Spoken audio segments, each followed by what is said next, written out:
मेरे परिवारजनों, अगर आप अपना कारोबार बढ़ाना चाहते हैं तो शुरुआती पूंजी की दिक्कत ना आए, इसका भी ध्यान सरकार ने रखा है। इस योजना के तहत बिना गारंटी मांगे 3 लाख रुपए तक का कर्ज मिलेगा, आपको ऋण मिलेगा।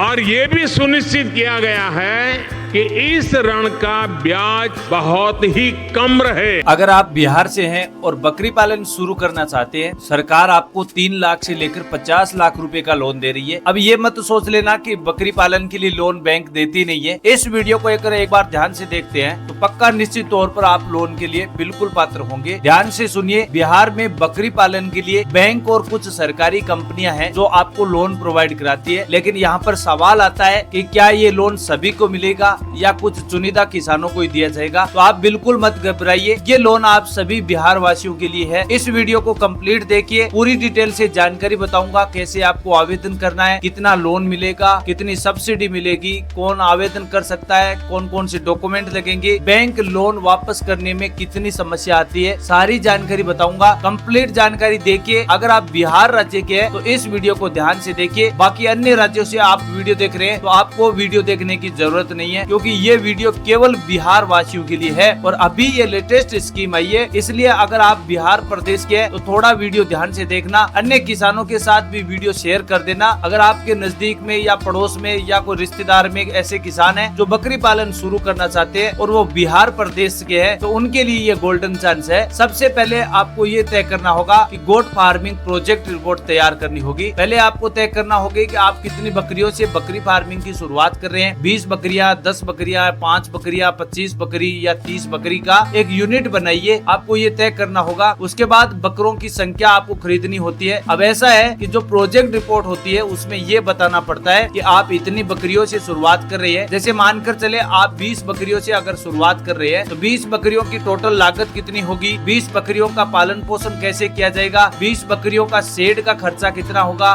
चारा, फीड, पानी की व्यवस्था, वैक्सीनेशन, दवाइयाँ और उसके लिए जो भी जरूरी उपकरण होते हैं उनका पूरा टोटल बिल बनाया जाता है। उसी को प्रोजेक्ट रिपोर्ट कहते हैं। पहले आपको ये प्रोजेक्ट रिपोर्ट बनाना पड़ता है। यानी बैंक को सिर्फ ये नहीं बताना है कि आपको मुझे बकरी पालन लोन लेना है, तो ऐसे आपको बैंक लोन नहीं देती है। आपको पूरा प्रोजेक्ट रिपोर्ट तैयार करना होगा, उसी के बाद ही बैंक द्वारा आपको लोन दिया जाता है। अब स्टेप 2 नंबर ये है, मान लीजिए आपने 20 बकरियों का एक फार्म बनाया है, यानी 20 बकरियों का एक बकरी फार्म शुरू किया है। उसमें आपको ये तय करना होगा उसका टोटल खर्च कितना आया है। तो आपने एस्टिमेटेड टोटल खर्चा जैसे मानकर चले 3 लाख रुपए का आपको 20 बकरियों पर टोटल खर्चा आया है, तो अब आपको बैंक को बताना होगा कि आपको इस प्रकार आपको लोन के लिए अप्लाई करना है। लेकिन लोन के लिए आवेदन कहाँ करना है ये भी सवाल है। अब सीधा अगर आप बैंक में जाएंगे तो आपको लोन नहीं दिया जाएगा, ये तो एक निश्चित बात है, क्योंकि ज्यादातर किसान सीधा प्रोजेक्ट रिपोर्ट बनाकर बैंक में जाते हैं और बैंक में जाकर बोलते हैं बकरी पालन के लिए मुझे लोन चाहिए। तो ऐसे बैंक सीधा मना कर देगी, क्योंकि आपके पास ना तो एक पूरा प्लानिंग के साथ एक प्रोजेक्ट रिपोर्ट है और ना आपने कोई बीच की कंपनी जैसे सरकार की जैसे NLM स्कीम है या नाबार्ड स्कीम है उनके तहत ना तो आपने कोई प्रकार की परमिशन ली है। तो इसकी वजह से बैंक सीधा आपको लोन के लिए मना ही करेगा। आपको क्या करना है, पहले आपको बिहार में गोट फार्मिंग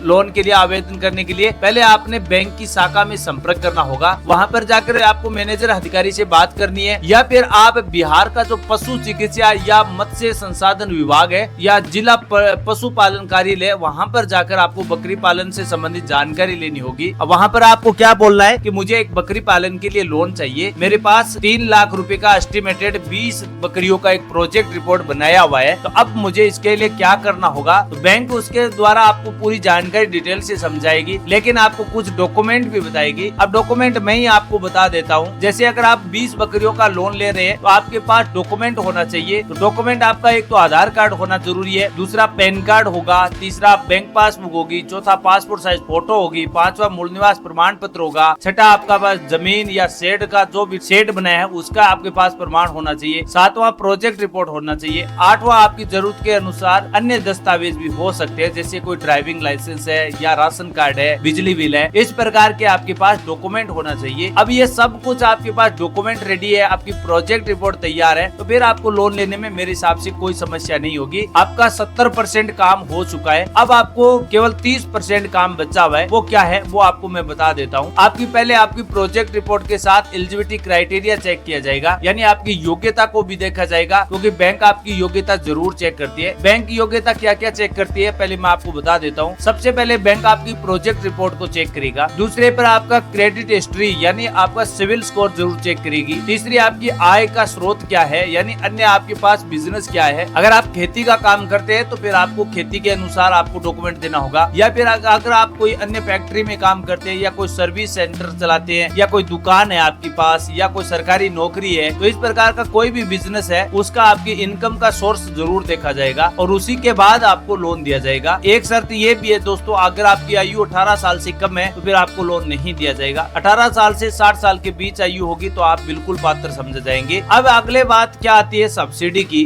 जैसे अगर आपको मान लीजिए आपको 3 लाख से 10 लाख के बीच का कितना ही लोन मिला है, मानकर चले आपको 20 बकरियों पर 3 लाख रुपए का लोन मिला है, तो उसमें आपको सब्सिडी का क्राइटेरिया 50% है। अब ये 50% ऐसा नहीं है कि बिहार के सभी प्रदेशवासियों को 50% सब्सिडी दी जाएगी, ऐसा तो है नहीं। आपको SC ST और क्राइटेरिया के आधार पर सब्सिडी दी जाती है। जैसे अगर आप SC ST के तो 50% सब्सिडी मिलेगी, OBC और जनरल कैटेगरी के तो फिर आपकी सब्सिडी यहाँ पर 35% दी जाती है। अब 35% सब्सिडी का मतलब हुआ कि 3 लाख रुपए का लोन हुआ है उसमें 1 लाख रुपए के आसपास आपकी सब्सिडी हो जाती है। और अगर सब्सिडी 50% है SC ST से है फिर आपकी सब्सिडी यहाँ पर 1,50,000 हो जाती है। तो 3 लाख का टोटल लोन हुआ है उसमें 1,50,000 की सब्सिडी है, तो बाकी के 1,50,000 रुपए वापस जमा करने और वो भी आपको अगले 5 साल में जमा कराने हैं। एक साथ पैसा जमा नहीं कराना है, किस्तों में जमा करवाना है। लोन सेक्शन स्वीकृत होने के बाद आप बकरियां खरीद सकते हैं और बकरियों का एक अच्छा सा बकरी फार्मिंग शुरुआत कर सकते हैं। तो ये थे जरूरी पॉइंट, इनको आपको ध्यान रखना है। इस बात को आप अगर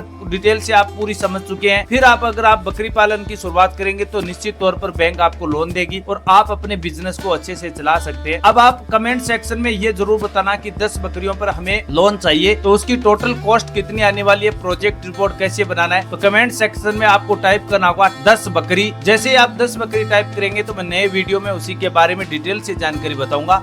और हाँ दोस्तों, एक बात ध्यान रखना, ये वीडियो केवल बिहार प्रदेश के सभी लाभार्थियों के लिए, बिहार के अन्य कोई भी राज्यों के किसान वीडियो देख रहे हैं तो आपके लिए ये योजना नहीं है। हम मिलेंगे नई जानकारी के साथ, तब तक के लिए जय हिंद जय भारत।